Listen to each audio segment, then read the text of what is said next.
needed, I'm happy to step up. Oh, sorry. Sorry about that. I forgot it We're, does. we're excited to have you. Are you kidding? We are very excited to have you. And we'll continue to get perspectives and fresh perspectives and ideas to blend in with what we've been working on for almost 4 years. I see Raina, thank you so much for joining us. I know she's got so many things on her plate, so it's really a pleasure to have you with us. And we have Deb Loomer coming in. She might be coming back from a vacation. No, I'm actually, can I ask you a question? Sure. I've never been on my phone before, and I actually am on vacation. So how do I mute myself on a phone? Well, you have a mute button on your phone. So you have put on speaker and you have a mute. So you could mute it if you didn't want to hear background and then just unmute it. It's usually at the bottom of your phone in the middle, something like that. All right, let me see. Push a button. I got it. Or if you look. She's got it. I got Good? it. Yep. Good. Oh, Okay. nice. All right. We have a quorum and I want to go through this agenda fairly quickly and just sort of get up to speed and we can move along. I'm excited that Mary is our facilitator. She's a familiar face and she knows the district. And she's also from Connecticut. So it's nice to have someone, kind of outside the state being our facilitator and kind of removed from all of the inner workings of our town. So I think that's a plus. So thank you, Mary, for being willing to hop back in and kind of finish the work that we started. So let's quickly do a roll call vote. I'm calling the meeting to order at 6:37. And Greg, can you do that? You want me to do a roll call vote? Sure. Okay, Mike Naughton, Mike Naughton, present. Karen, Karen O'Neill here. Alan, Alan present. Christy, Christy present. Steve, Steve present. Raina, Raina Dastu here. Deb Potee, I'm here. Bill, Yes, here. Deb Loomer's coming back on. Craig Snedeker is here. We also have Brooke Billings with us, who's not sworn in yet, but we're looking forward to having her join our team. And Deb. Okay, so we have Deb Loomer, sorry, just to get present. okay. That's great. Thank you. All right, All right, let's get right to the agenda. We have the January 31st minutes. Have people had a chance to review them? And are there any comments you would like to suggest? I'll start with Karen because I know you read everything, but you're on mute, Karen. I Your unmute kitty, you. your kitty cat hit the mute button. Yeah. At the top of the page, you have a couple people from the wrong town.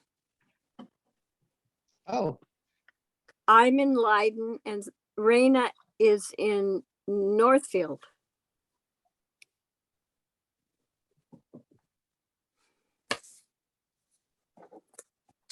Okay. And Renee Keir's last name is spelled incorrectly.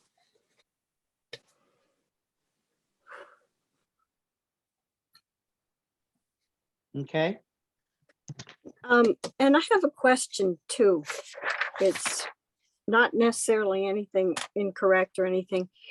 Greg, when you shared that table of faculty staffing, was that the same one that was on the Google slideshow?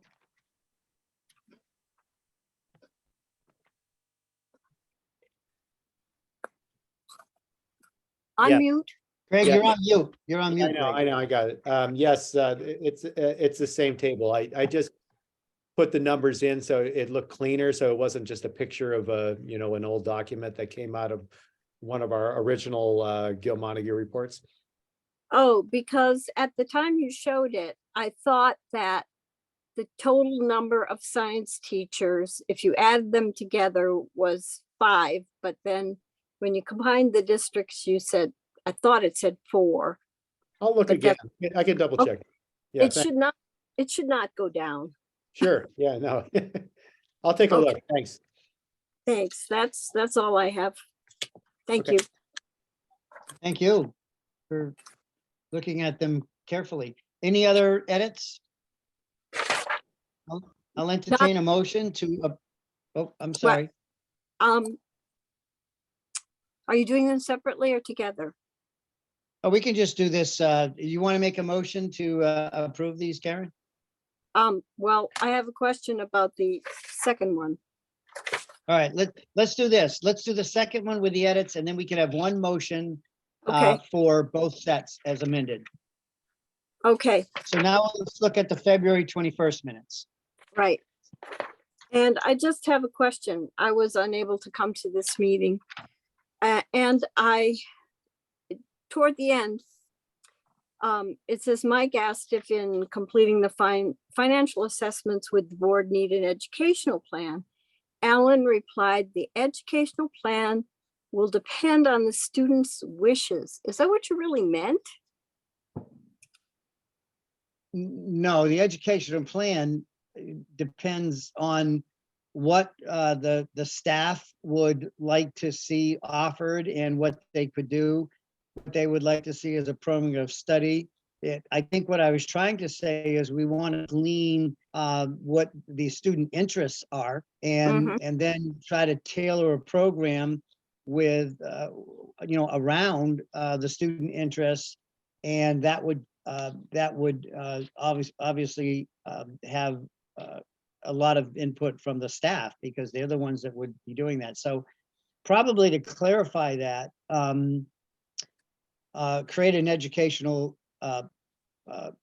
plan based on student, staff, and parent feedback. Okay, I think that's a good edit because no, obviously it's much greater than that. I didn't think that sounded Well, quite right. I mean, to clarify, I think my question came because we were talking about creating a budget that would be used to make projections about things like town assessments. Mhm. And my question was, would that budget be based on an educational plan? So I don't think we were actually getting into how an educational plan might be created. And in fact, at the time, the answer was no, it wouldn't be. So Yeah, and Mike is correct on that. I think that's was what that, thinking if of- we're talking about the minute, what happened at the meeting, I think that's what happened at the meeting. Okay, Yeah, you are correct, Mike. The other conversation, that was a different conversation. Mike specifically wanted to know when we put this together, would it be on an educational plan? And right now we have one at Gil Montague, we have one at Pioneer, and we're taking the budgets that are supporting the existing educational plans in order to do assessments and then run them through the 3 different ways that you can assess towns to get a better idea of what that might look like. okay, and again, I apologize for not being at the meeting. And thank you for your clarification. Maybe you want to work on this, how you should say this and, Yeah, I can clarify it. I may have taken a direct quote and it may just be out of context. So I do remember Alan saying something like, that a lot of it is going to be, it will depend on the students' sort of interests and wishes, which I think is true. But obviously that's not all of it, as we just said. But to Mike's point, so if you capture that, Greg, in the minutes, say, it would be the future educational plan will be based on staff and commitment. However, our projections for assessments will be based on the educational plans that presently exist in the 2 districts. Because as Karen points out, and Mike, that accurately reflects Sure. what we're going to be doing toward the assessment part. So Yeah. thank you for that catch. Okay. And clarification, Mike, because I forgot about that part. okay, So we'll Fine. call that as a friendly amendment. So do you want to make a motion? I move that we accept the minutes as corrected and amended. And that would be the March 21st and And the, February 1st, January 31st. January 21st and right, February Thank you. 21st. Sorry. right. Yeah, sorry about that. Yeah. Yeah. Is there a second? I'll I'll second second that. it. Okay. Was that Bill seconded? Steve and Raina. Steve? Okay. Thank you. All right, roll call vote. Greg? Wait, how am I doing these all of a sudden, Alan? You were doing such a good job for months and months. Now you all of a sudden. Because I'm checking them off. All right, I was writing Mike, names and checking them off.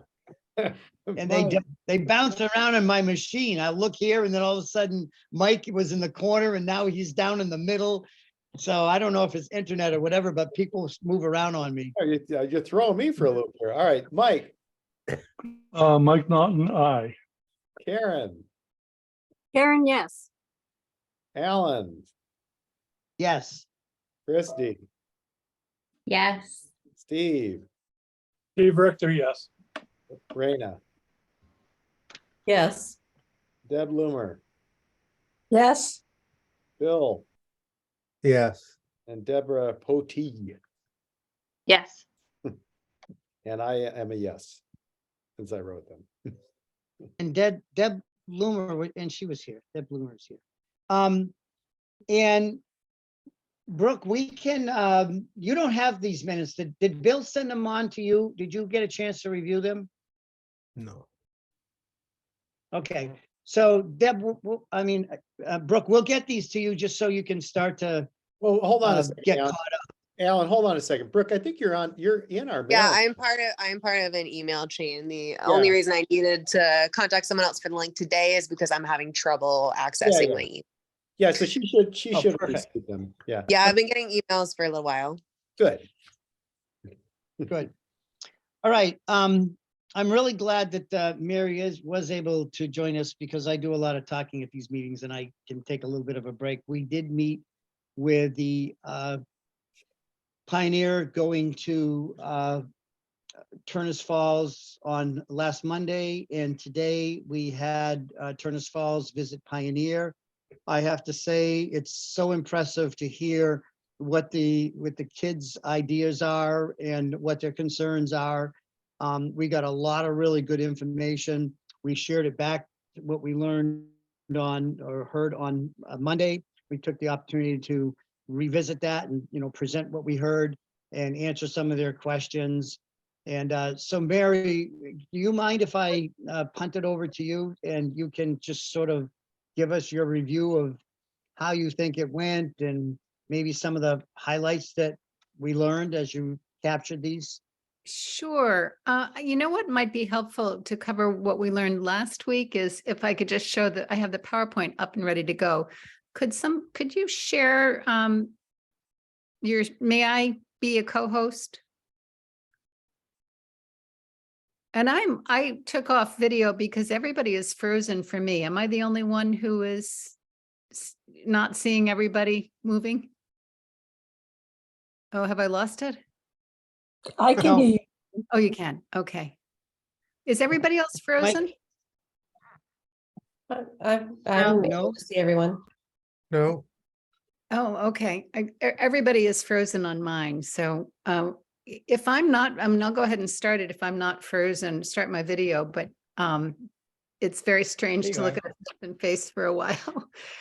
So are you able to let me, oh, I can share my screen? Yes. Okay, great. So I thought this would be the easiest way to do it. Last week, we talked with the kids. We had them break up into 8 groups and there were a total of about 30 something kids there. 38. Yeah. So we had them talking about what they thought was exciting about the opportunity, and a summary of what they had to say then was, greater opportunities in sports, more advanced classes and electives. And the number afterward is the number of groups that mentioned this. So more students, new friends, greater involvement, more support for activities. I should just do that, shouldn't I? Hang on, let me just do it as a slideshow.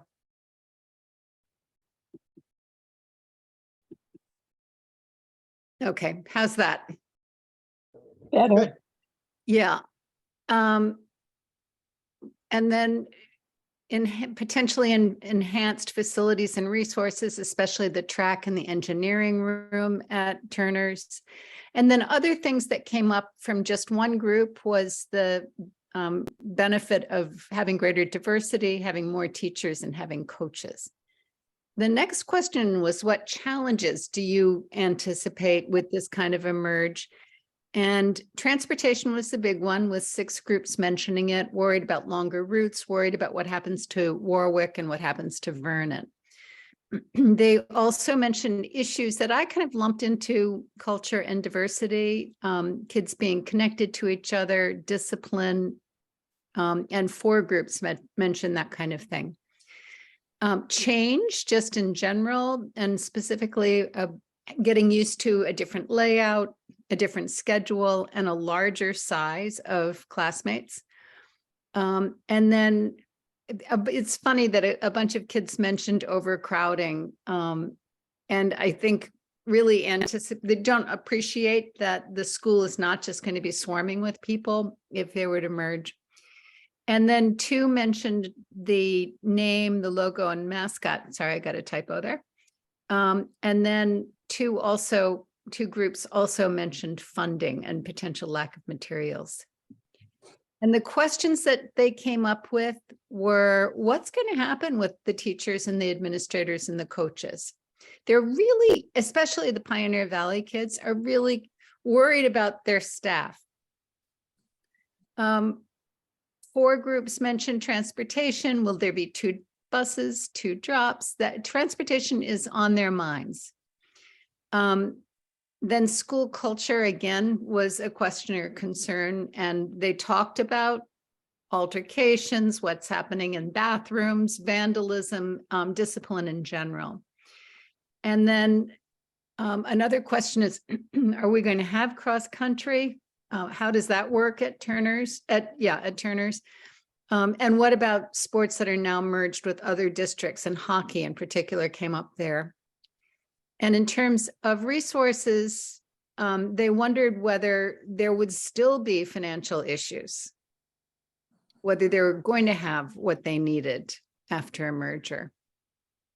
The Pioneer kids seemed to think that Turner's was a dark space relative to Pioneer Valley. And then they You mean to want. move down? I'm Oh, sorry. go ahead. I'm sorry. No, I didn't know if I needed to move on the screen, but no, I'm following you. I'm sorry for the interruption. Okay. In terms of program, they want to know the specifics of what the program is going to look like, which is very difficult to do, as Alan explained to them today, both in terms of staffing and program, that those are things that the staff would work on, but this was great to have the input. And then the next steps that they generated last week were to involve middle school students, families, and staff, survey them, engage their intent, whether they would really want to go to the combined school. They recommended showing the plan for classes, which is going to be a little challenging, but curriculum and its effectiveness. They wanted to spend more time, and this came up today too, like a whole day trip to the other school. And they wanted to, they suggested combining some teams now and fixing problems before deciding. That was kind of a general comment thrown out, and I'm not exactly sure what specific issues they were talking about there. So that was Mary? last, yeah. Yeah, I think that came out with, it was clear that Pioneer wants a football team and Turner's Falls would like a football team.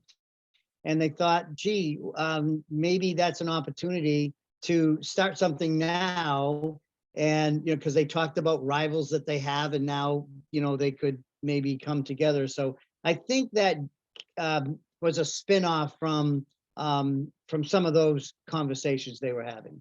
Mhm.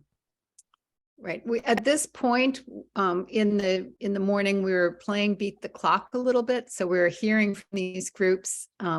They had been working in small groups.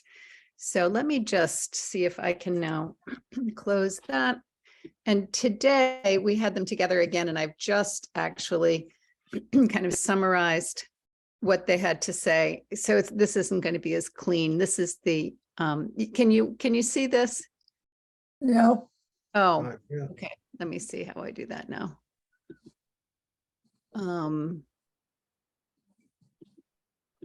Okay. All right. So at least you'll get a sense of what we were asking them. We asked them to imagine what they would like. They have the magic wand and resources are unlimited. What do you want to see offered? And in general, people really want more AP classes, more honors classes.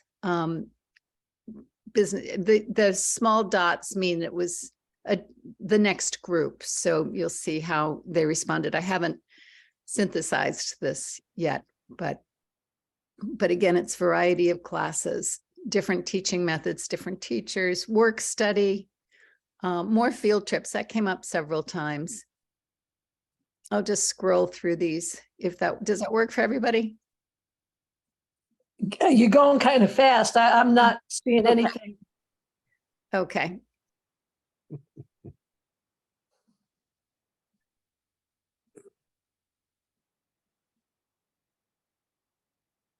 I can't focus on that. Is it too small? Once again, for me, it's still just too fast. Oh, okay. All right. Well, so I'm going backwards now. All right. You want me to just very slowly scroll through it?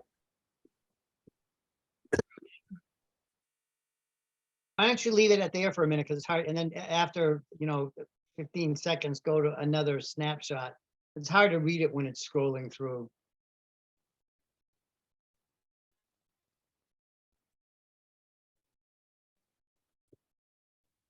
I get the message nonetheless. All right. So Okay. we'll go to the next group. Happy to share all this with you. You'll see redundancy because it's different groups coming up with different thoughts. Yeah, Mary, are you going to be producing a report on this? Eventually. Okay. So we don't have to memorize it now, right?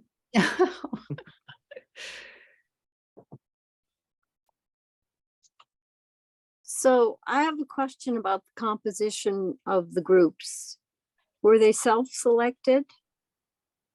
Of the small groups within No, the whole. the as a whole. whole. Alan will have to answer that because I don't know how they were selected. It was the student governance, I think they call it, the governance team, which is what I heard announced, and it's probably class officers and whoever's representative of the school governance team. And then I asked if there could be kids involved that were representative of the mainstream student and perhaps some kids that took advantage of the support services that we have. And so that was left up to the principal to add some more students. I think that's how we got up to almost 40 kids. Okay, and you're pretty sure that that happened? I'm just. I concerned don't, that I'd have to Look, loop back. I'd have okay. to loop back and ask. I would like to see that it be a cross-section of, of the makeup of the school. Yeah.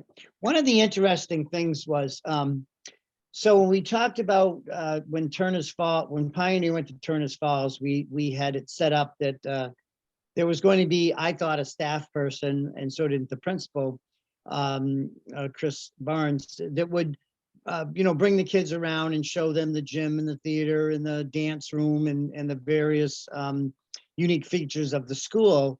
And then he was approached by the students and said, well, we would actually like to be the ones to, let's break up in groups of Pioneer students in Turners Falls, and we would like to do the tour.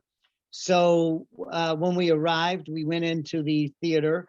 I gave them a little review of what to expect for the morning, and then they literally broke up into groups. Pioneer had already, once they heard that, it only took them a couple minutes to decide who was going to, be in the various groups, and then they went off in different directions. There were three fairly large groups that then went around the school for about 10 to 15 minutes.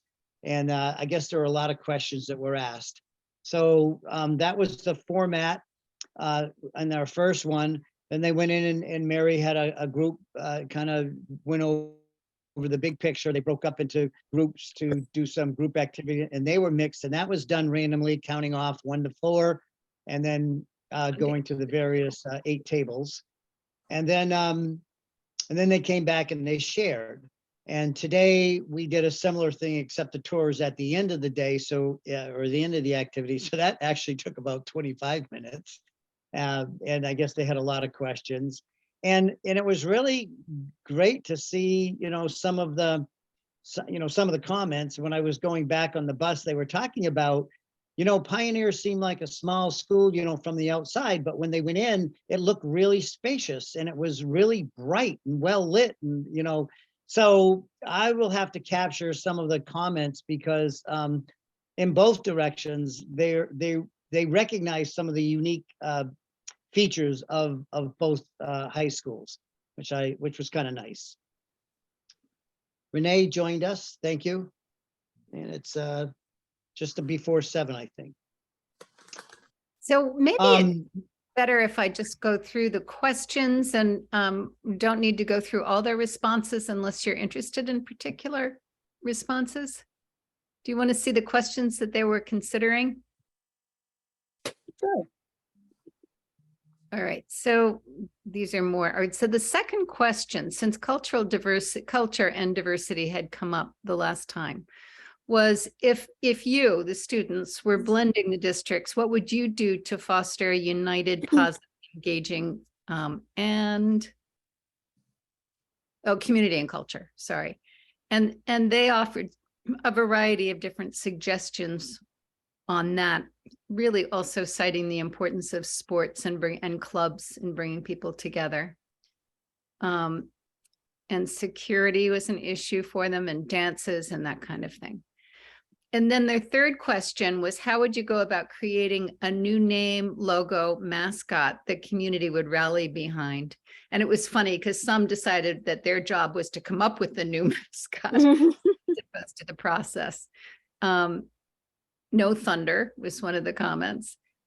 So they had a variety of approaches to that. Some got, create a survey. They got the idea that this is the process itself we're asking about.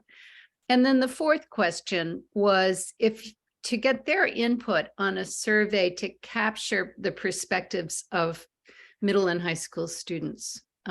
What questions would they think it would be important be asked?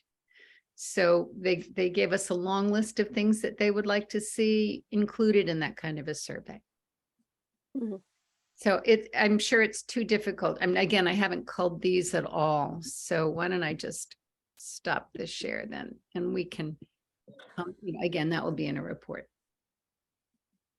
So at the end of the today, now that they had 2 of these under their belts, we asked, in hindsight, now that we look back, did they have any suggestions as to what we could have done differently, what they would have liked us to have done in trying to solicit information from them? And Mary, you correct me if I'm not accurately describing this. It seemed like, we were hearing comments that that they liked the way we had put it together, that and they had an opportunity to talk and share. Help me out, Mary. There was a positive I did share my screen, Alan. So these were the comments, but they definitely, they liked conversation and sharing ideas. We waited until today, though, to show the video. And one of the feedback, I'm brief on the plan sooner. I think they were saying we wish we'd seen that sooner. And that it was helpful for them to see it today. I think some of them glazed over a bit, but others were pretty intensely taking the whole video in. Video, you mean our PowerPoint? Yeah, Thanks. And they weren't bashful or shy. Many of them really were quite articulate and expressed how they felt and shared their ideas. And that was just so refreshing. I was kind of expecting a little more, well, we didn't like this and we wish you had done that differently, or I thought I might hear more of that, but we heard the opposite of that, they liked the process, and they certainly, a couple of kids, we should have spent more time when we first brought them together to, who we were, what we were about. I did that twice with them, and I didn't know whether or not the two kids that raised that were not in a previous the before Christmas and right after Christmas, when we had a review of what to expect when they came together, because there were new faces. There were a bunch of new faces actually that hopped into this process. So that might have been why. So that's a lesson to learn, that we've got to front end it with enough information for them to understand, what this is all about. And we could have done a better job on that.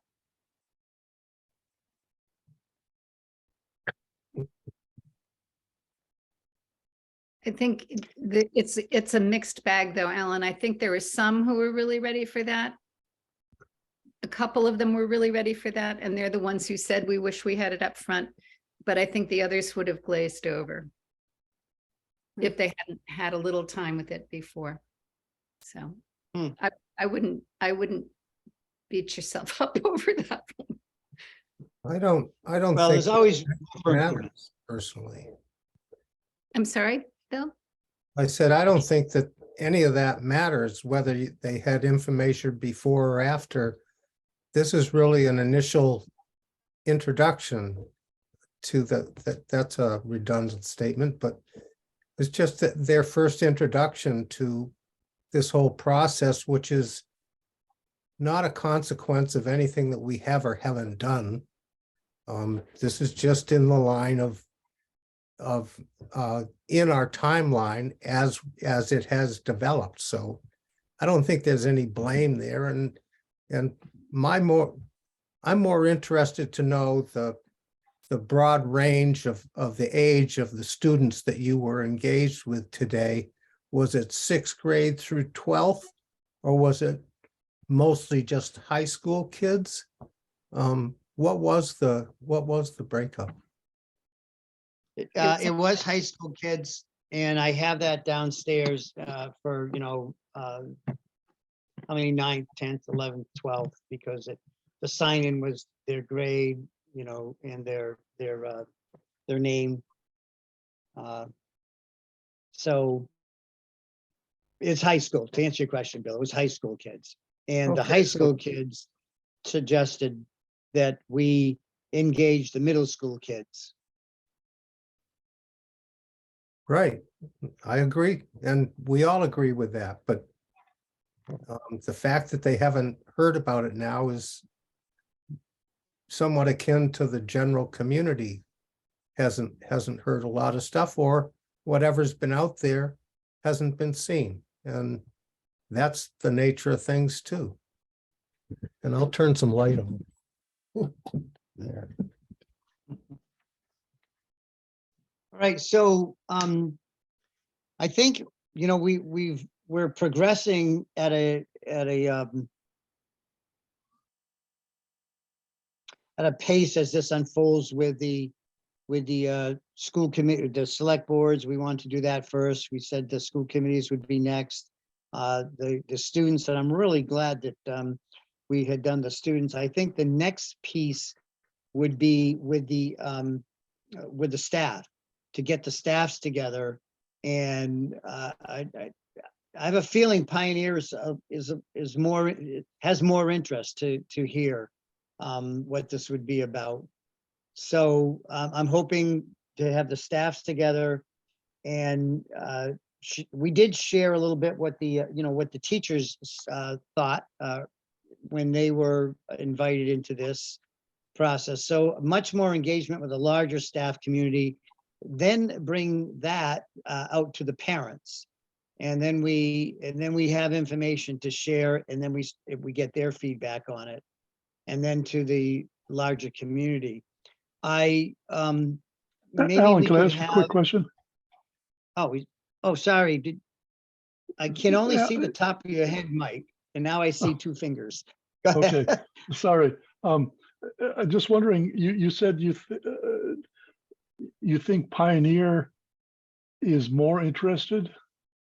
I was wondering, more interested than what? Than they were before, or than Gilmontague, or what did you mean by that? Well, I mean that I had two of the teachers that heard the presentation that Greg did said to me, we haven't really been following or, kind of paying attention, and that they appreciated the presentation and they understand, or at least I don't know if they were talking about everybody at that point, but they understood better that, what this was about, and it seemed to be benefiting students. And so I said, well, that's one of the focuses is, that we're looking at. And she said, well, it should be about the students.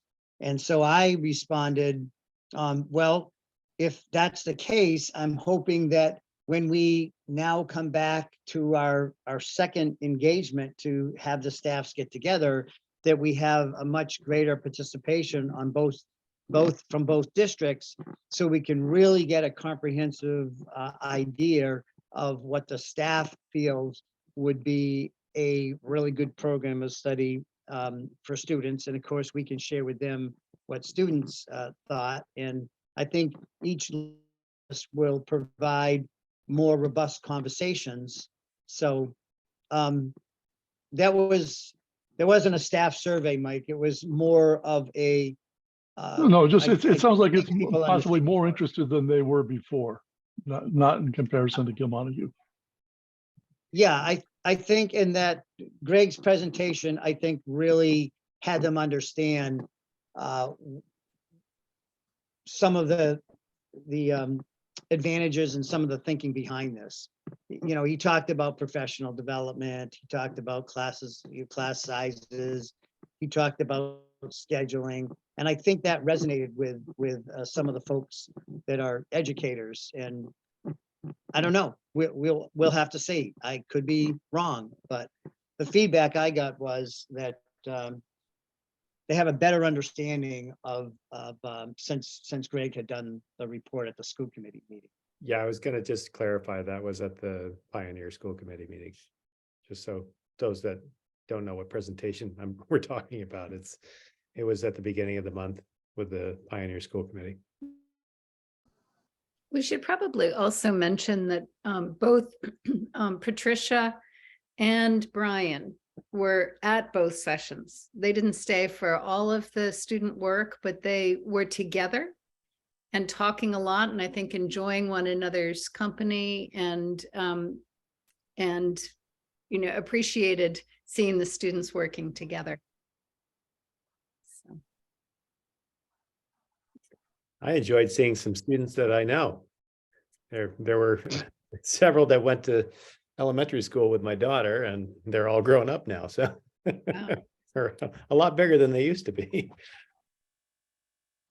So Christy, do you mind just sharing a little bit of where we are on the PTO? Because you and I had a conversation, we putting that on hold for a little bit. I don't know if you had any other feedback from Berniston, but feel free to just share, you know, what has transpired so far, and we'll look at some other opportunities. Yeah, so I reached out to Northfield PTO and Berniston PTO presidents, and Northfield had some feelings that the six-town planning board is political, and they didn't want to have politics, or they couldn't have politics discussed at the PTO meetings. And at Berniston, I guess it was brought up at a meeting, and they too felt like it wasn't the place for us to present at a PTO meeting. Pioneer does not have a PTO, but they do have their booster, like the sports. That's the closest organization for parents that they do have. So I felt a little disappointed. But, you know, I'm hoping that once the students come back with some positive feedback, and if we do approach the teachers, then maybe parents will be more interested in what we have to say.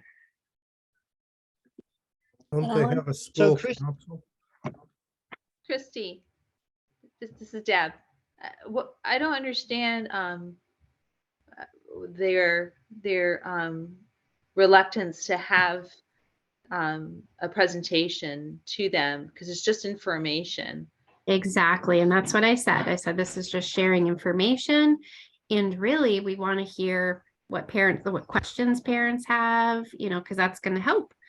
And it was interesting how quickly it got shot down, because Northfield was strictly because we are political, and Berniston was that they felt like it was conflicting with, I don't know. I didn't get a whole lot of information, like particular words, because I was not at the Berniston PTO meeting. Renee, were you there this past month? So Melissa had brought it up, and I guess it didn't go over very well. Melissa is the president. Alan? So did you do it over the phone, or did you do it through email, or you did it in front of the committee? I didn't chairperson? present. So I work at Pioneer. Yeah. And so I approached both Cheryl George, who is the PTO president. So I discussed it with her in person, and that's where she gave me that statement that it's she gave me we are a 50 or 5. She gave me like a quote of like we are an organization. 503C. Thank Yeah, you. they're a Thank you. 503C. Thank you. And because of that, they can't have anything political at their meetings. And I tried my best to say, this isn't political. This is just information sharing, and we'd love to hear feedback from parents. And she's like, no, that can't happen. And then she said, what you could do is you could organize something independently at the school and have like a babysitter, so the kids could be in the gym, and then parents would come, and she said have food. I'm like, woo, that's great. And Berniston, I also spoke to Melissa in person. So because I felt like, you know, I could grab them and get, you know, like I can talk them into it, and Melissa was excited, but then when she brought it to the staff meeting, I guess, or the PTO meeting, I guess it didn't go over very well. Alan? Yep. Yep. So just to let people know, Christy jumped on that right away. And when she sent me the email of what had occurred, I immediately said, wait a second, I don't want to go to the Gil Montague, you know, all those schools and do something different so that someone could say, well, you did this at Gil Montague, why didn't you do this at Pioneer? And so in emailing with Christy and Alan, I wanted to make sure, so I stopped, didn't do anything, because I thought whatever went out in whatever forum it went out, it had to go out to both sets of parents equally. And so that was, the progress that I didn't make was, like I said, emailed that I really was very concerned about, well, why did you do this? Even for a parent, I didn't want it to become kind of like the soap opera of a parent who isn't in the PTO, but knows a parent in Gil Montague who says, well, why didn't we have that? And they ask their PTO, and their PTO says, well, what? In any case, it was just better to go, okay, what's going to be a united, how are we going to do this to everyone the same way? And I think Christy had said, well, maybe it needs to be in the form of a letter to the parents individually that's sent home or whatever, the exact same letter, and then still having it at the school. But the presentation wasn't necessarily going to be by the PTOs, or we weren't going to ask the PTOs. If they decided they wanted to help out, that's a different story. But that it would be more centered around letters going out and so forth. So that's, like I said, when I got, saw Christie's email, I just kind of threw my hands up like she did, and went, okay, where do you go from here after that, those comments?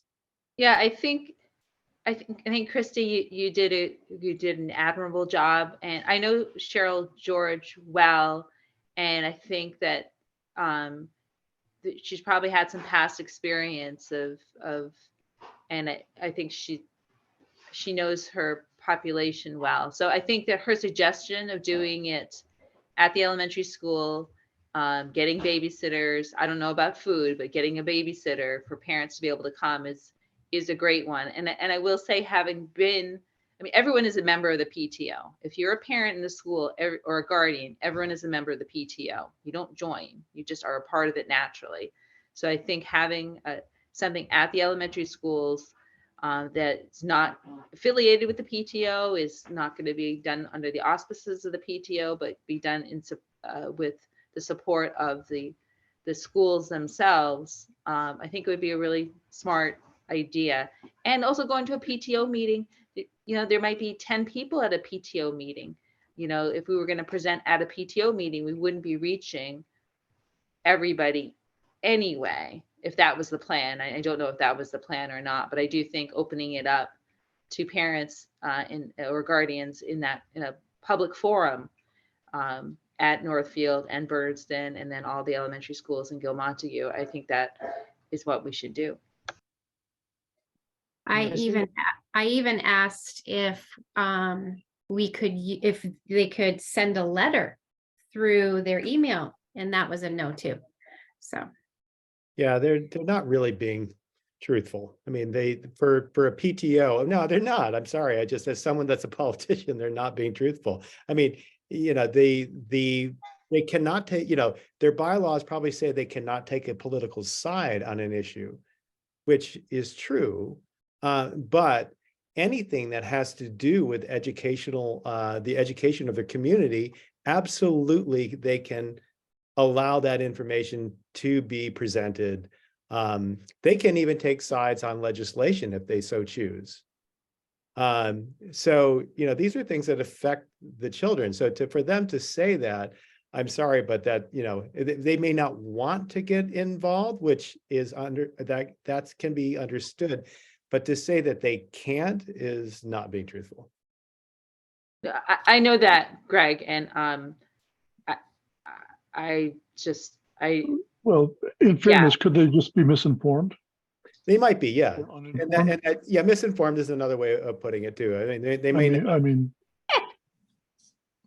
I think it's more likely they probably don't want to get involved, and that's understood, which is too bad because it's in the interest of the students. Alan, Mike, Brooke, is your, hand up? Brooke, is your hand up? Brooke? It is, yes. Okay. yeah. So I just have a thought and a suggestion hearing all of this. I think it sounds like a lot of what we're considering is the current active school community. But obviously what happens with both schools is kind of a like government matter because it's government money that funds these schools. So I think it's appropriate though, instead of reaching out to PTO meetings, perhaps there's a way that we can send like a QR code on an envelope to all of the residents in both towns. And then we can post information on a website where they can access the information for themselves. And that way it's not imposing upon anything, that they have their PTO time to do what they need to do and everything, but that there would be a common place where we could put out information commonly to the community and they would know where to find it.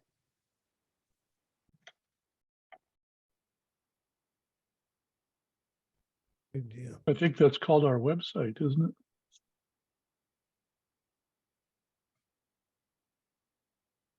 If there is a website, it's not being advertised. So again, my suggestion for that, if that is already formed, my suggestion is to have a postcard sent to all residents, similar to how we do for voting and other notifications, having that be at everyone's doorstep. There's literally no better way to contact people than having it dropped off at their place of residence. And if it's a QR code or something, then it's just saying, here's the information if you would like it. Here's where you can put in your input if you feel like you want to say something and can't come to a public forum or whatever. But internet is very, very accessible by a lot of individuals in our community, especially or even some of those who are in the lower socioeconomic statuses. We have the public libraries and stuff, so it's still accessible to all. Alan? I think those are good suggestions, just to piggyback off that for a minute. So those are ways, and I think we're going to have to be a little more creative, and we certainly could do postcards and things. I think that I remember about a year ago, we had asked to have it on both websites, to have our link and you know, so that the parents on the Gil Montague district website and Pioneer could you know, click on that and it would bring them to our homepage. Probably need to pursue that. I thought that was in place, but I do remember a conversation, and Renee, maybe you can help me. Didn't that come up and then it was decided that the attorney's advice was the school committee needed to vote on that because they were putting a link, you know, to another, from our website to another, and I thought they did that. I thought they took that vote to do that, but I don't remember. I thought it was on there and they've been updating the website, so maybe it's not there. Do you have any insight, Renee, Raina, in that? I think you might be asking Raina. Yeah, Raina? Yeah, I remember taking that vote and it was in the affirmative. I mean, it passed, so it should be on, there should be a link on the district website. But like you said, things have been kind of moved around and updated, so I'm not exactly sure. I'm actually looking on the website now to see if I can find it, but Just add while you're looking, if it is posted on the website, fantastic, that's wonderful. But the school committees have no real responsibility or anything to let the community know that that website is there. They don't have to put it on a letterhead or anything. They don't have to notify the community that there's a link on the web page. It's all very independently accessible. And I feel that with the part of the process that y'all are at now, you're really wanting input and you're really wanting community input. And I think the best way to do that is to advertise this wonderful website that you already have that has fantastic information on it, and make sure that people can go there and know that all future updates will be available on that website so that they can follow along and know when they can come and give their opinion and that kind of thing. Alan?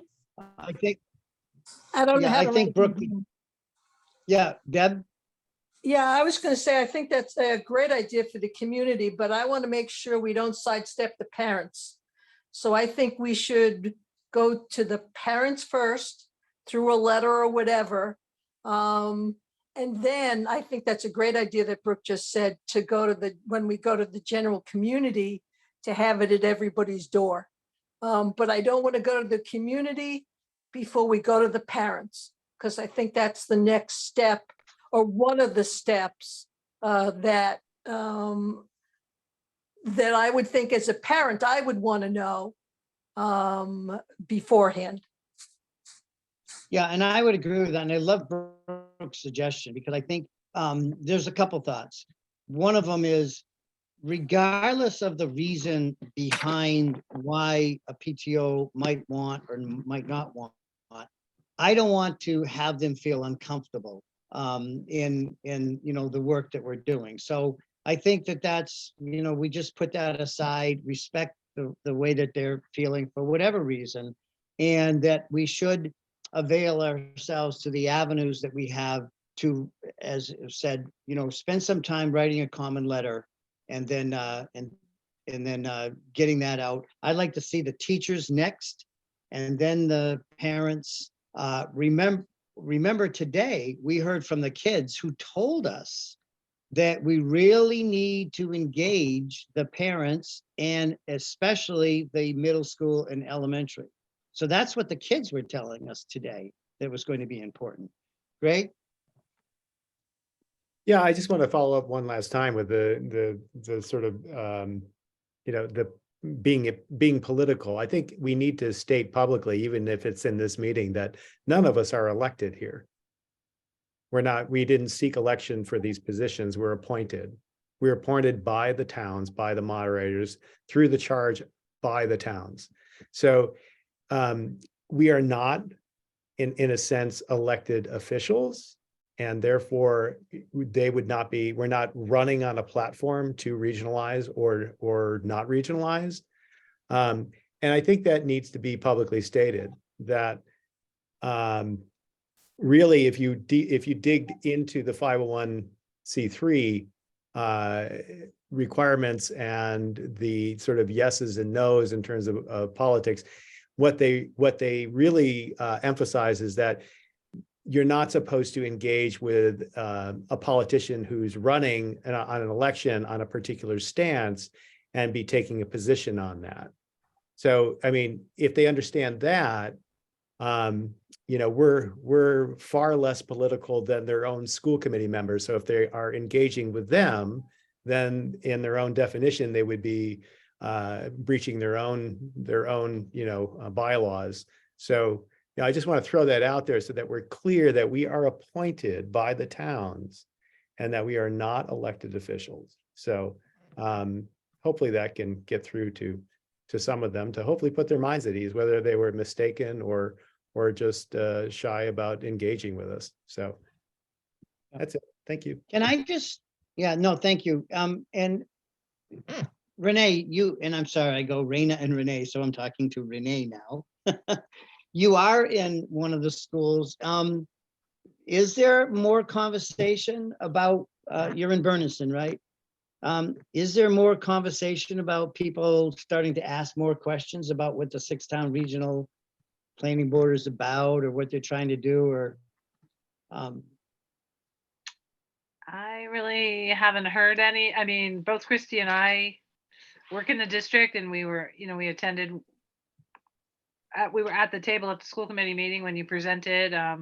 We spread the word as we can just by members of being on the committee, but it really hasn't taken hold. Like those who are not driven for another reason, even if it's just to learn more and explore options, they're not seeking, if you're not seeking this information, it doesn't fall in your lap and they don't go out. I guess the day-to-day workings at the school are tough enough in this post-COVID world that at the elementary level, it's not at the front of mind, I guess is the best way to frame it. Yeah, so fair enough. When we put out the invitation and try to coordinate a meeting with the two staffs, I guess that's when we'll really, the rubber meets the road, and we'll find out if there's enough interest to bring forth ideas and give up a little bit of their time to share in that. So I guess we'll see. Any other comments on this topic? Because I think we're in agreement that our next step is to put together a letter. Let's vet it. Maybe we have a committee that comes together and does that. Bill? Yeah, I just want to add that in terms of communication and talking about getting lists of recipients, that there are firewalls that are deliberately put up when you're talking about trying to communicate, particularly with students. And therefore, it's important to go through the administration of the two districts, probably starting with the superintendents and requesting through them to make some of this information available. Because otherwise, you're not going to be able to gain direct access, I wouldn't think. Yeah, to the- sorry to the mailing kind of list. interrupt there, but they shouldn't be blocking that. There's no reason for it to block it. There's certain parts, as a teacher previously in the district, I know what blocks are there, and there's no reason for it to block this. So I don't think that's a concern for either district. Oh, all right, good. That didn't even enter my mind, so I don't know. Okay. Just in terms of your letter, Alan, I think it probably ought to lead to some gathering, though. It's not just a letter about here's access to the information, but if you want to be a part of this conversation, just make sure that that's how you end it, really inviting you to participate, right? Yeah, And well, this process was going to be spending, some time presenting our findings and then more time allotted to soliciting feedback and hearing what questions are there. I think we sort of agreed up front earlier that we try to focus more on that aspect of it. And Deb? Alan, we talked about what Mary just said, that the letter would go out. And in terms, I know I was talking about Gil Montague, that there would be, at the bottom of the letter informational, it would be, there would be a meeting at, we'll say, Sheffield and Hillcrest for those parents, because I know I spoke about they needed to feel comfortable within their own group to be able to express themselves after seeing the presentation. So I didn't want to toss in Turners Falls people with Pioneer people, with the high school people. I think they needed to stay within their own kind of community to be able to express more freely. And so the bottom of the letter would be, and you could state all, we'll say there's going to be 2 in Northfield in the Pioneer district, and there might be 3 in the Turners Falls Gil Montague district. People would have their option to go to any of them, but it would be more targeted, and they would say, oh, I think I'll go to the Hillcrest Sheffield one because that's where my kid is, and I'm curious what parents in that community are thinking. So that was, I know that's what we had talked about, is the letter would definitely be at the bottom, and these are the meetings that are going to take place, and that would certainly have to be decided upon by the principal of the building you were going to use for those meetings and so forth. So, and Irving. So 2 things. Are we in agreement that the next step would be for me and whoever to be reaching out through the superintendents to coordinate a meeting with the staffs, with the teachers, and see if we can get that in place next, since we talked to students. And then concurrently, I'm wondering if there are several of you that would work with Greg or work with me, and we'll come up with the first draft of what that parent letter would look like, what we'd want to include in it. And I don't know, do we have any volunteers of writers that would like to capture that? I don't mind writing a first draft and then having it be revamped in any direction that it needs to go. Sure, I'll help with that. Recently, we sent a letter out to the parents. Okay. Deb? Yeah, I was gonna say, I'll help with that. I'm more of I'm not a writer. I'm more of an idea kind of whatever. So, but I would help with that.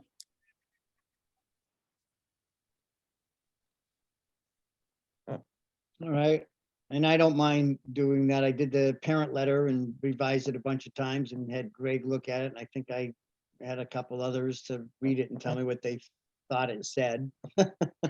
Yeah, I can do Um, a format look over at the end if you want.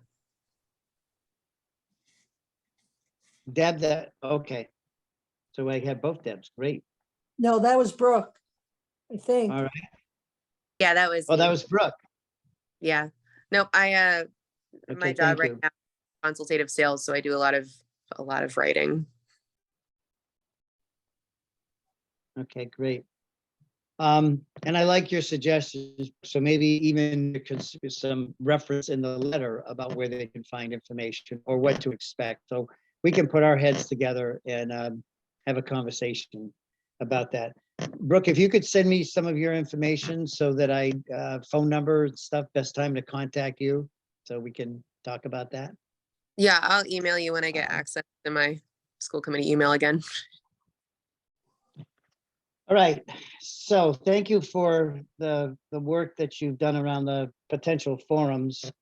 And I will be reaching out to the Irving School Committee to go to one of their meetings. They had asked they'd like to see a presentation as well.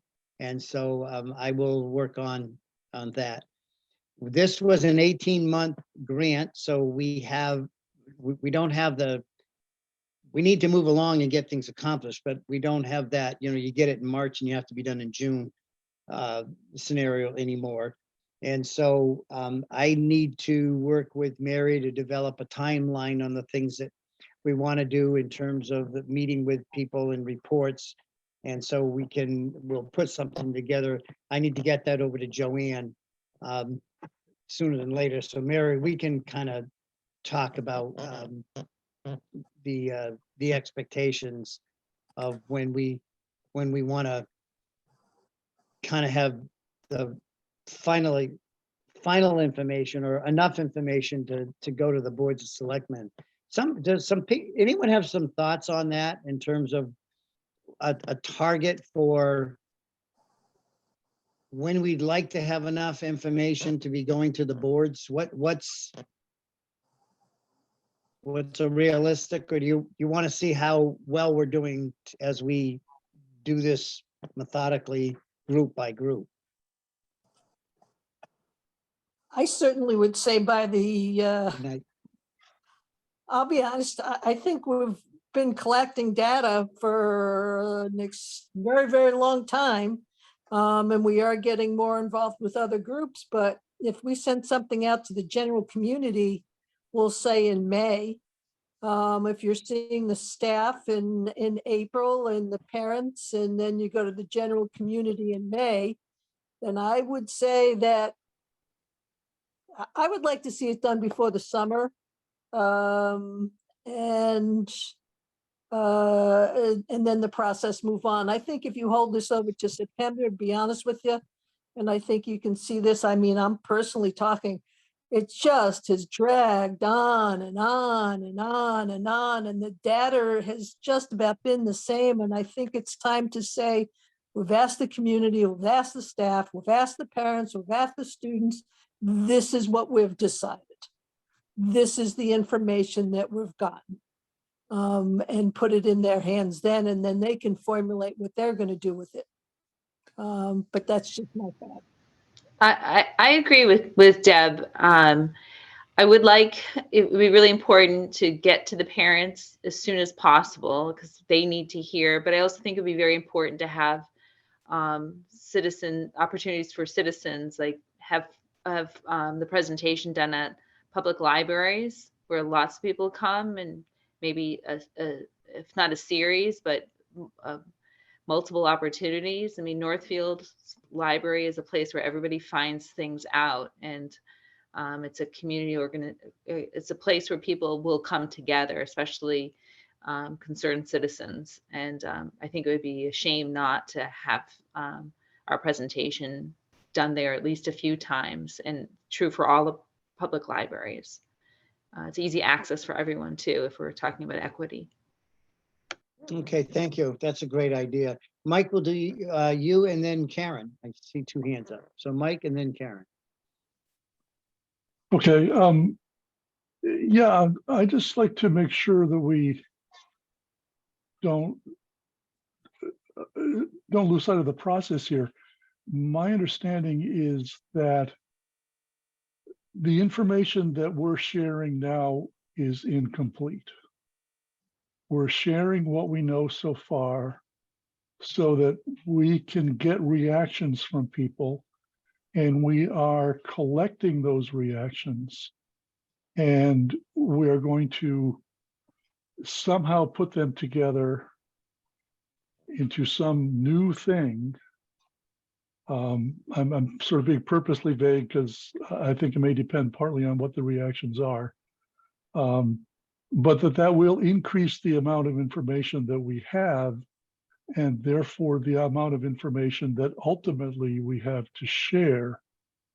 We also have the financial piece, which we haven't talked about yet today, but which we've talked about several times recently as being a major piece that still needs to be done and is not included, although there is some financial information in the presentation that we're sharing now. We're talking about updating it. And if that's important, then that information will be important information to be sharing when we have it.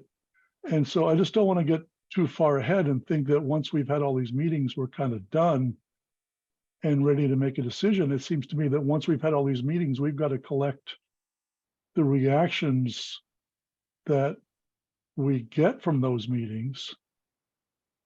And then I guess, come up with at least something to show the selectmen. I mean, how are the selectmen going to give us a recommendation unless we share what we know? And what we know at that point, I think we should assume is going to be more than we know now. So we're going to have to put together some new thing to share with the select boards. And then maybe if we decide to go forward, share it more widely. But I think at least the select board should benefit from what what we're doing right now. So we need to make sure that there's a way for that to happen. Okay, very good, Mike. I don't disagree with any of your comments, and you're right. We're putting together something. Let me just put it into my mind in terms of the time frame. I think having all the feedback, including the citizens, done, and that's our focus up through the end of June, and we get all that piece of information from as many constituents as possible.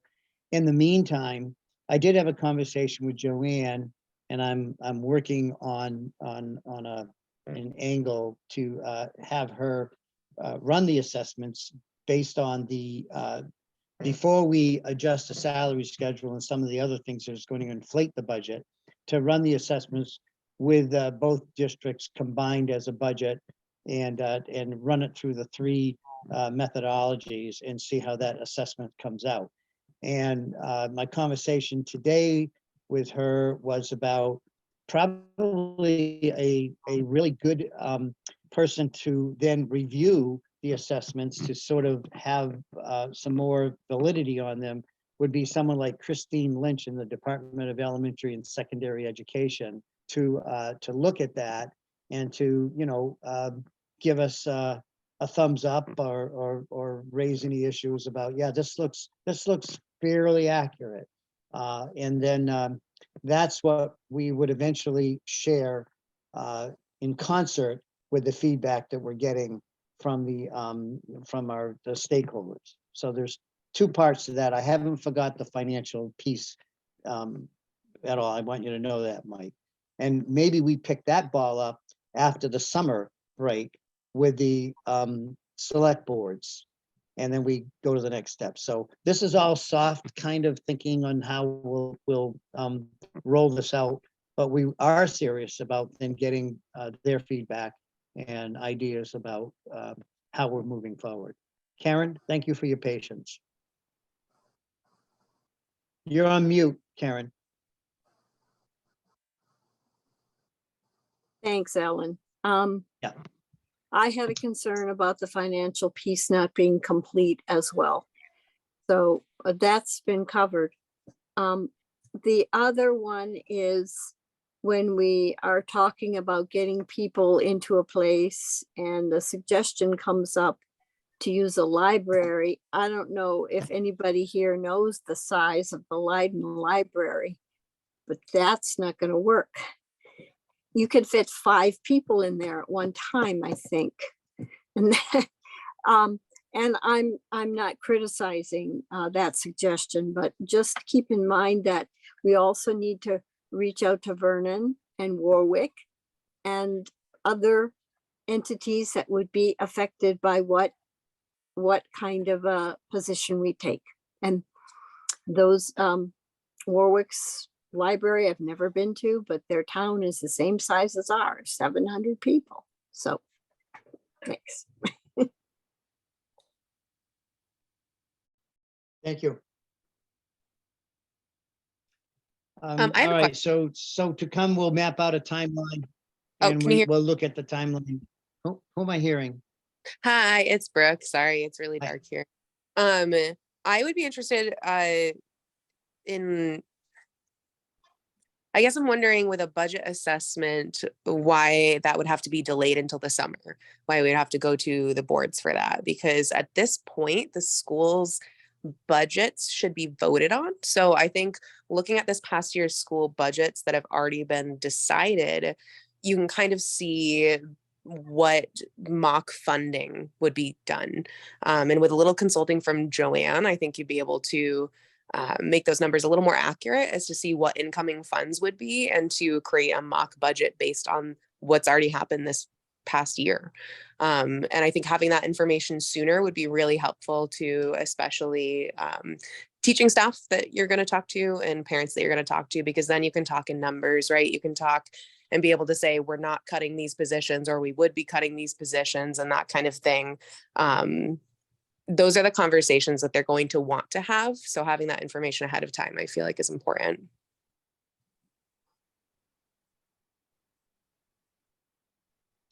Okay. Let me just I'll think about that some more. I want to be sure that people understand there's a school committee that will be making, if this were to go forward, we're not cutting anyone. We're making recommendations. We'd like to see the full staff come together to create a really dynamite curriculum, for the kids that are meeting all their needs. But if this were to go forward, obviously there's a school committee, and the school committee would be, making those decisions if it was a new district. I do agree with you, Brooke, that it will be important to talk about how the assessments will affect the towns. I think the teaching staff will have a pretty good idea of what we have received from feedback from them, from the students, and from parents about what people would like to see in a newly formed district, if that were to happen, that they don't have now, or they wish they had, or might be a magnet for other folks in other communities that would like their child to attend a new district. So I'm not disagreeing with you. I think I want to be careful about we're focused on getting a really good idea of what the educational program would look like, while we are looking at what bottom lines would be for assessments to support those. in the present state. Hey, Obviously, there'd be a whole new educational. Yeah, and I think hey, it's Alan, just if I may, Yes, Mike has his hand up, but I also think we're confusing the issue right now. We're talking about running assessments for the towns, not forming a budget. I mean, the budgets are already set, but those need to be compiled into a, into a budget and run through the town. Looking at the different methodologies and running assessments. That's what we're discussing right now is. Yeah, and I'm thinking just along with what Deb was saying, that it feels to me as a community member coming in for the first time, this feels really dragged on. This feels like you've done a lot of information collecting, fantastic, wonderful. We need to start looking at the numbers. And that's what I've heard from community members. That's what I've heard from Pioneer teachers. That's what I've heard from Gil Montague teachers. That's what I've heard from parents, is just that we need to start looking at that practicality. So my just suggestion with this is I would really like to see that financial aspect looked at much sooner than say like July of this year. okay, thank you. Got it. Bill, Mike and then Bill, is that with the order? Well, yeah, other people, my points have basically been made. I think Greg did it best. And I don't disagree with Brooke that doing it sooner rather than later would be good. If we're asking Joanne to do it, it may depend partly on what else she has on her plate, because she does have a full-time job. But I think that if what we're trying to do is be sensitive to teachers who want to know, what's going to happen to my position, or will we have this class, or that type of question. We do need to make it clear that we aren't going to have answers for those people, that we understand. I certainly understand that people would want to know answers to those questions, but we're not going to get them. That's not the goal of doing these financial things that we've been talking about. And I think we've been saying all along that, as Alan said, those decisions will be made by, if the districts do merge, there will be a new school committee, a new administration, and those decisions will be made there. And we need to be careful that we don't make any promises one way or the other to people that we're in no position to keep. So we can guess at a total budget number and then make projections on what that might mean for the towns. But as far as what it might mean for all the staff at the schools, I don't, my personal feeling is I don't want to go very far down that road. I don't think we're in a position to do that. And people ought to understand that we know that's a question that's on people's minds. It's not one we're going to answer. And I do have to say, I feel like I'm the one that started this, so I apologize. These were very soft conversations with Joanne, because my perspective is that, and I had this about a month ago and have gone very slow on it, because there's a couple of things that would have to happen. She would have a conversation with the superintendent to feel if he'd be okay with her working outside her regular duties to do this. And that would then have to be a conversation with the school committee, if they would be all right with us compensating her through the grant for this additional work and additional time to run these assessments. I think it's very gracious of her to be engaged in that conversation. I said I would, my job is to reach out to Sean Cronin at the Department of Revenue to see if he is okay with us appropriating some of the funds to have that done by a very talented business administrator, rather than hiring a consultant who, in the past, our business people really have done a lot of the lion's share of the work, and then they pass it on, and it goes to another set of eyes and renditions and so forth. So I ask you to please, particularly the school committee members, I'm not skipping the process of there's the superintendent And if we go forward with this, the school committee needs to be aware of this, and I need to have support from the Department of Revenue. I think that's a good approach. And they cut us from 185,000 to 120 or 125 rather. And this is one of the cost saving mechanisms we could use and still get the information that we want. And the Department of Education should do that free. So we're looking at ways to get information and not spend additional dollars. Greg? Yeah, I just think it needs to be clarified, and I agree with Mike that our charge really is to, what we're trying to do here, Brooke, is we don't set a budget for a newly formed Oh, district. no, just to clarify, I understand. I Okay. understand what the committee does and that they're not going to be making those final decisions. I'm just trying to say that those are the questions that are going to come up at these meetings. Correct, yeah. So Yeah, in so- order to think about that ahead of time, the things that they're going to ask would be the best way to streamline your time with the community members and the parents and the Yeah. teachers. And I Right. worry that just going in and having those conversations with those teachers, you're just going to be hearing that they want that information. Right. So it'd be great to write down exactly the information that they want, perhaps, but just making clear in the beginning when those conversations start that those are not decisions that are going to be made, that the decision that is made by this committee is a recommendation. Right, and I think it's also very, it's important to clarify to the public that, establishing assessments is done through the Chapter 70 formula. And that is, you're looking at your in-seat, enrollment, and that gets calculated Yeah. out.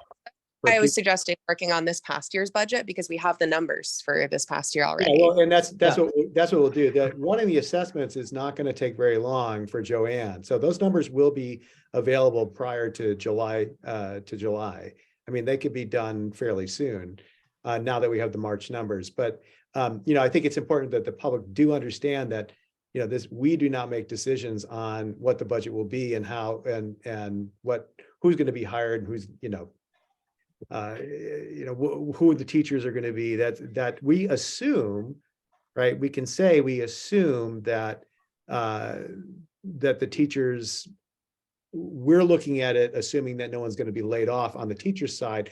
As far as the central office, the redundancies would, we see efficiencies that those numbers have already been run. We see efficiencies of upwards of close to 400,000 through central office reductions. So, that's where we're at. We can comment on those. We can't get into specifics about, how a new district would be organized in terms of staffing. So I'm saying that publicly so that if someone watches this, they will know. And that really what we're trying to do is run assessments so the towns understand what their assessment will be if we have a new district that is formed with these two districts. So hopefully that. I'm going to, Mike, just defer for a bit here. And I'd like to, Bill, you had your hand up and you had some passing thoughts and I would like to hear them. They came up when I guess right around when I was talking about maybe using some of Joanne's time and compensating her. And so that will be coming back and perhaps as a request. But I'd like to hear what your thoughts were. And then I would like to do the last major item on here, which is the feedback on the annual town report, because we need to get that out ASAP. Towns are starting to look for it and ask for it. So I'd like to get that out the door. So Bill? Yeah, just two quick things. One, on people have referred to establishing a curriculum. I think what we've actually talked about in relation to staff is that both districts have wonderful curriculums. They just can't implement them because they don't have the teachers, they don't have the staff or the number of students. So we're already working with good curriculum. And now it's a question of how you're going to expand that curriculum. And therefore, how are you going to need all of these teachers to be retained? And then secondly, on the budget, I think very simplistically, this board has heard often that we can't assume that the budgets from this year, if we combined right away, if the two budgets from this year would be the combined budget of next year. That's not a guarantee. It might be less. So we have at the very beginning talked about, and I did it personally, talked about what's the difference between a $38 million budget and a $35 million or even a 31 million. Would that be an improvement? In any event, that's all I want to say. And thanks a lot, Brooke, for bringing all of this feed forward. It's great.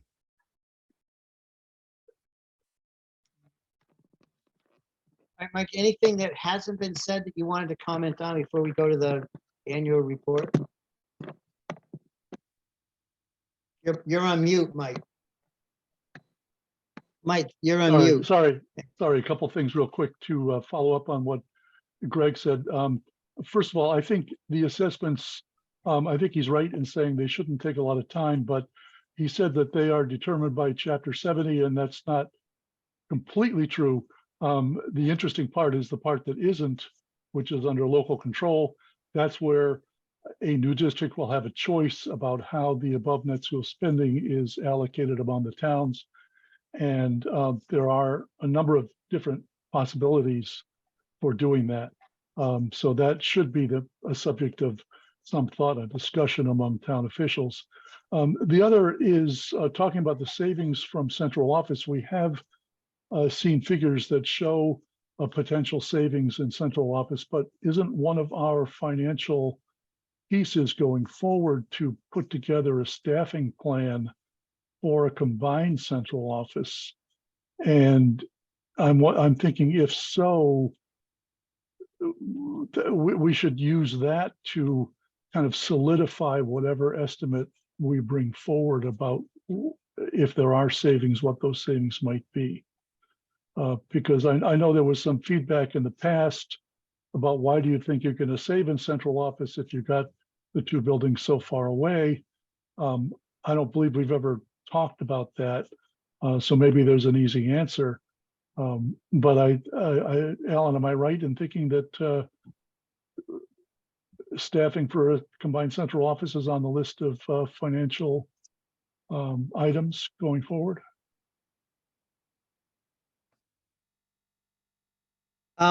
Yes, but maybe not to the detail you're looking at. Certainly we can look at the salaries of superintendents and we could say, okay, you know, we can maybe take an average and remove that and go through the functions of central office and get a better idea or number on what that savings would be. We have said right along, we see the strength of this to have those transported to support teaching and learning and experiences for kids. So I it kind of see doesn't matter that. what they are.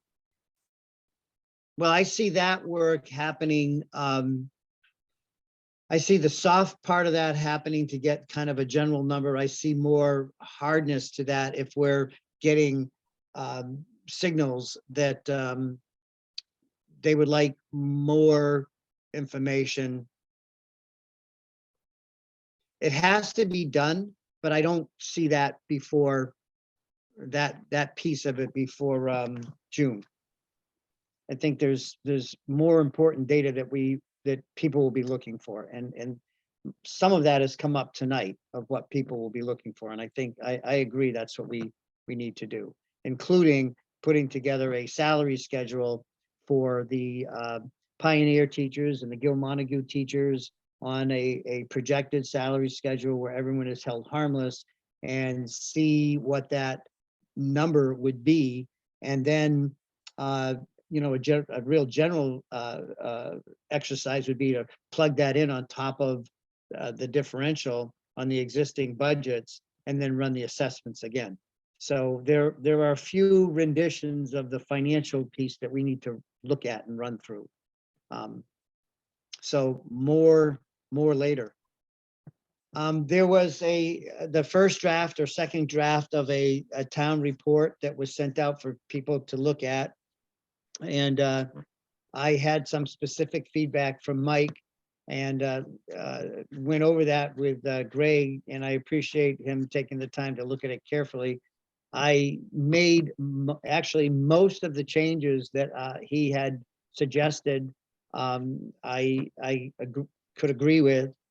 I learned a long time ago when you're writing, particularly a doctor or whatever, you take feedback, and if you think it adds to it and improves the clarity of it, you do it.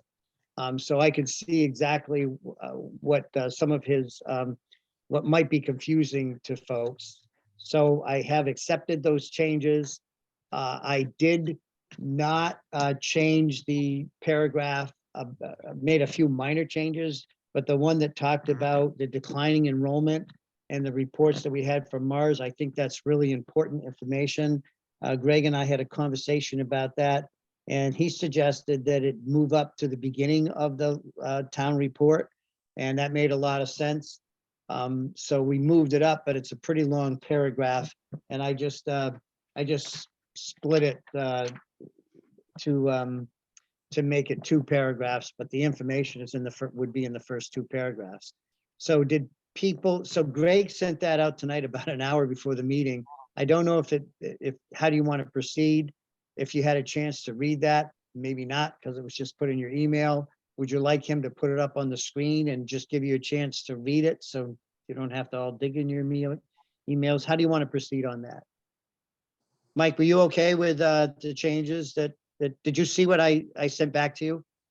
I will just very briefly, and sorry to miss your call Okay. earlier, but I think putting it up on the screen is a good idea if people are up for that.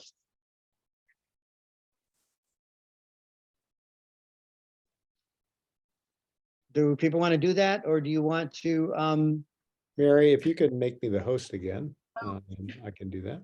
and then that'll finish up our work for tonight, and we can pick Thank you. another date.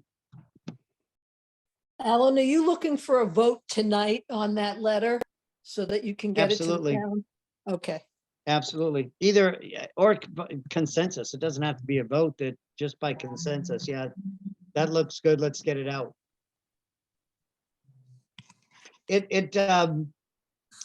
It I think we occurred should. to I think we me should have a that- vote just to be official. Yeah, okay. It occurred to me that maybe some of you didn't have the benefit of going back, which I did, and looked at the 2021. it looks like that. Yeah, it's so it's for the previous year. So we talked about the previous year. I went back to the previous grant. I looked at what did we do in that time span, and then in the previous report, and then built off of that for what we did in this most recent grant. Alan, why don't we, I'm sorry to interrupt, but I just want to keep this moving Go ahead. with this document. Why don't we allow people to read without any conversation and go through it maybe paragraph by paragraph, if that's okay. Can you make it a little bit bigger, Greg? I can. Is that big enough? I More? think that's Yeah, a good. little more. Oh, that's good. That's nice. Okay.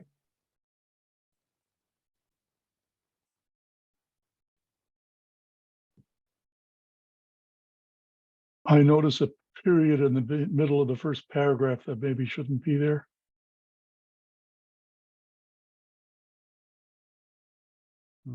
I see. Where's that? Well, it looks like the first paragraph should be 1 sentence. The first sentence isn't a sentence, right? There we go. Right. Yeah, we did some editing right before the. Is that what you're saying right there? Yeah. Yep. Yep.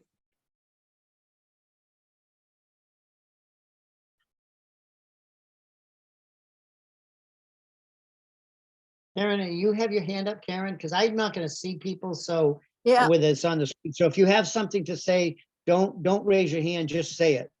Anybody, okay? Because I can't see people to call on you. okay, thanks, Alan. I just wanted to let you know that I must leave the meeting at 8:30 for a phone call. So All right, no, thank you. So this shouldn't take long, but I don't know. Let's move on. Second paragraph.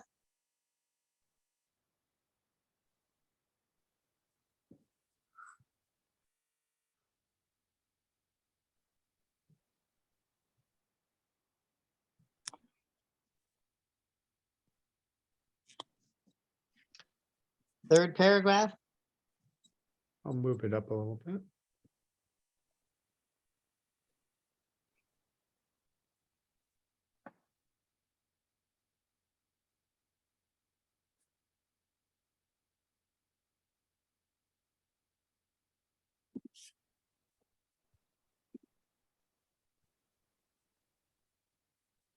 Okay, next paragraph. Starting in November. mhm.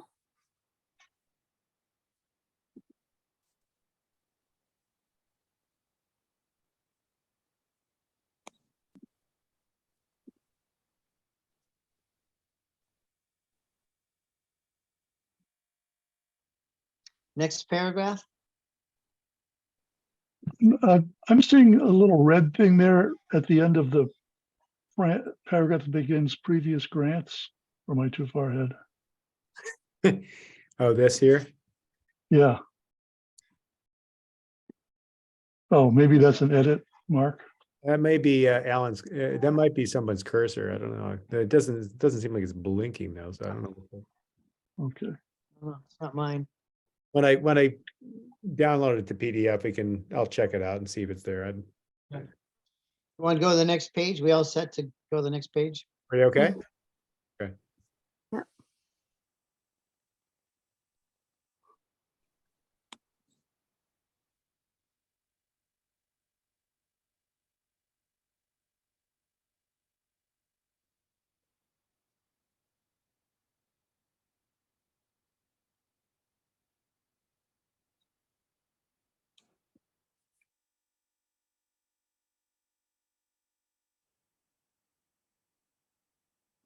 And then our research, that paragraph.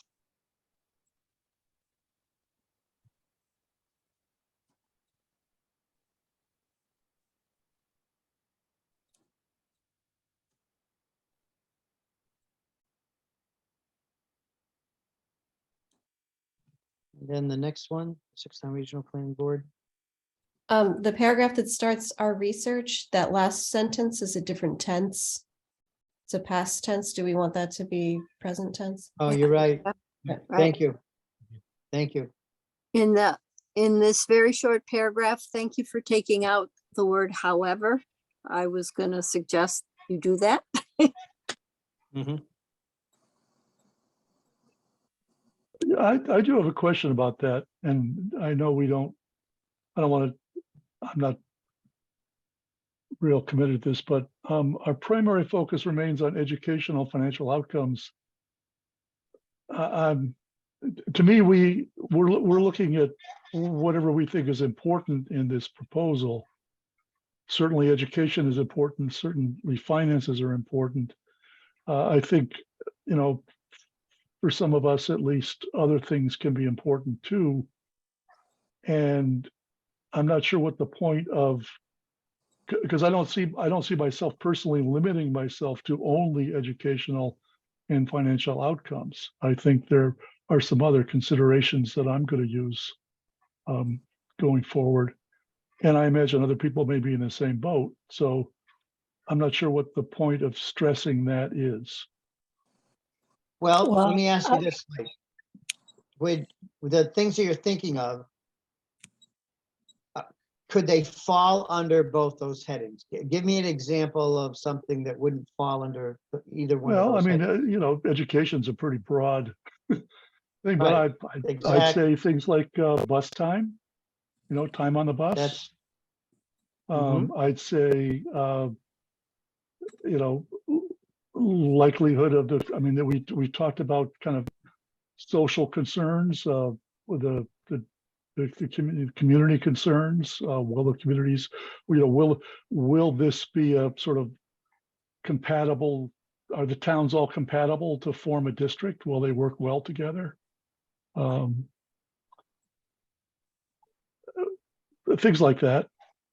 I think, education and finance are certainly the main ones. I'm not saying there's others that rise to that importance. I'm just saying that there are other things that have been brought up and we have discussed and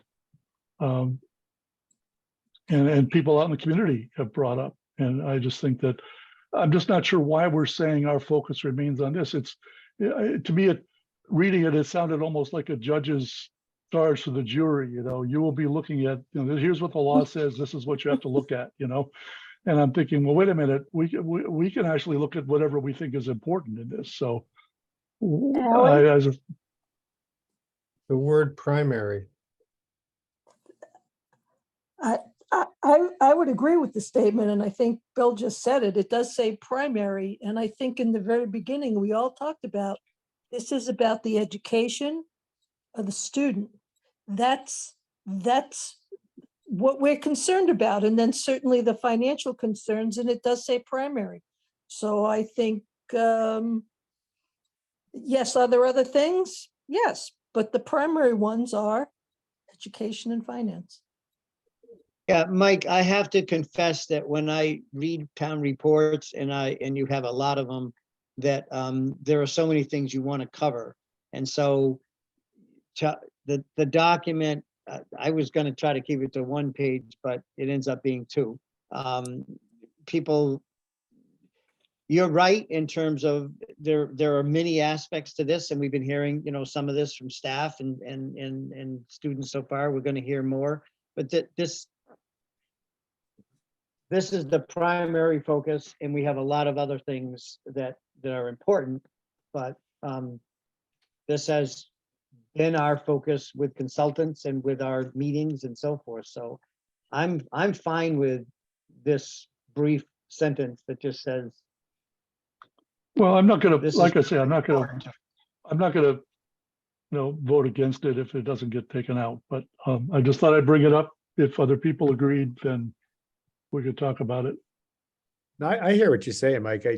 One of the things that crossed my mind was transportation. I mean, we've done reports, and the reports have focused primarily on, the primary focus has been education and finance, but also transportation and facilities. So, I'm not, I hear what you're saying, and I don't necessarily disagree. I just think that, but if we're trying to just keep it simple into like maybe just 2 main points, then I would say, educational and finance are. Yeah, I guess I'm not sure why we need to keep it to 2 minutes. We're saying we want to get feedback, and I think we could just leave it at that. No. But if I'm the only, if I'm a minority, I'm a minority, no problem. We don't need to spend a lot of time. But you could rephrase it maybe like the STRPB has identified some, other challenges outside of our primary focus of education and finance. And maybe just have it be 1 sentence. And we'll see. No, I think I'm going to push back. I think my primary focus remains, it remains in the education and financial. There are going to be other things that come out, and that information we're going to be sharing in our reports. And certainly our next report can get into more depth of the additional information that we have. Pioneer is in the process of doing a master plan for their facilities, and they're looking at that. That'll be additional information. It's fine. I'm not going to press very hard like Mike is. Yeah. So if we want to leave it, that's fine. I'm not. The Warwick Select Board, I did bring this to them several times and had it on their agenda because I wanted to make sure they were still committed and interested in this. I did I did take Mike's suggestion and rework the bottom of it with it was his comments and shortened it a bit to make the point. Yeah, it was good edits, Mike. Thanks. Could I'm glad they helped. Could it help to back up to the STRP is also identified the primary focus? Could you just add a sentence after that that simply says there are many secondary foci that we also are looking at or have looked at. Would that satisfy Yeah. covering all the bases, Mike? So that would be nice. Maybe you just say, if you even say other instead of many. But I think if you're going to do something like that, though I still like it the way it is, that should be at the beginning of the sentence so that the sentence ends with, but the primary focus. So if you're going to do anything to it, it has to precede the statement. Otherwise, it waters down the statement of our primary focus. You're saying, My suggestion, my suggestion would be this. We'd start off, because I'm listening to what you're saying. We'd start off with something like this. Although there are many secondary issues that are important in our research, our primary focus remains, so that we're at least acknowledging that we're looking at other areas. So Okay. that, I like that. That sounds good. That sounds good. so Greg, I can't do it, but you'd put it in front of our, although there are many secondary issues. Or I don't like issues, although there are many, what did I just say? I was going to say, I wouldn't use the word many. No, I not mean- many. I meant, although there are a number, although There are other. there are a number of other. There are a number of other secondary need issues. number, just say other. It doesn't have to be a number. Okay, There that's are true. other- Although there there- are other secondary issues. Can I And so- suggest that we just say that there are many issues instead of other secondary? Because and then it flows better if you say there are many issues and then. We're saying issues or Our primary. other issues or outcomes, because we say outcomes at the end. Although there are other secondary outcomes that we are that the STRPB as Have a encountered. Is considering. is considered, Yes, good, good.